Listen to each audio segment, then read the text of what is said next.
गरीब हो, ये हम तुम्हारे लिए पैसा लाए हैं ढेर सारा, ये पैसा रख लो। पंडित जी बोले नहीं, बेईमानी का धन हम नहीं रखते, हम जो मेहनत करके कमाते हैं वो रखेंगे, ये बेईमानी वाला क्यों रखें। मना कर दिया। तो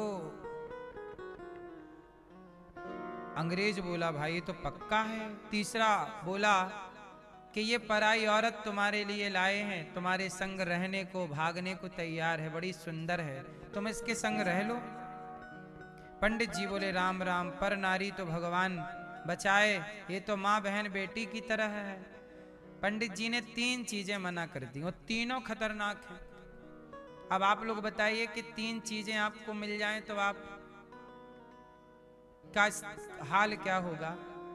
यदि आप भी संभल गए तो पंडित जी की तरह।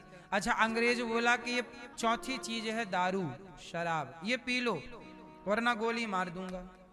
पंडित जी बोले कि ये तो दारू पानी है, पानी पीऊंगा निकल जाएगी, पच जाएगी, जान बची तो लाख उपाय। पंडित जी अंग्रेज के कहने से पी गए, और जब पिए और जब दारू चढ़ी, तो जब दारू का नशा चढ़ा तो उनका जो अपना विवेक था, शराब भीतर गई और स्वयं का विवेक, स्वयं की बुद्धि को उसने नष्ट कर दिया, और पंडित जी के बुद्धि बिगड़ गई, चूंकि शराब तो बिगाड़ती है। अब पंडित जी उस स्त्री को अभी कह रहे थे कि ये माँ बहन बेटी है, अब उसके संग जाने को तैयार हो गए। वो सोना, वो पैसा जो बेईमानी का था रखने को तैयार हो गए, मांस खाने को तैयार हो गए।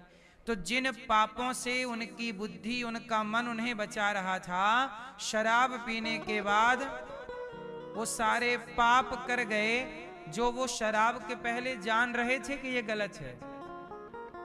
तो शराब क्यों नहीं पीनी चाहिए, इसलिए हमने ये बात बताई कि शराब पी लेने के बाद सारे पापों में मन लगने लग जाता है, बुद्धि पापी हो जाती है।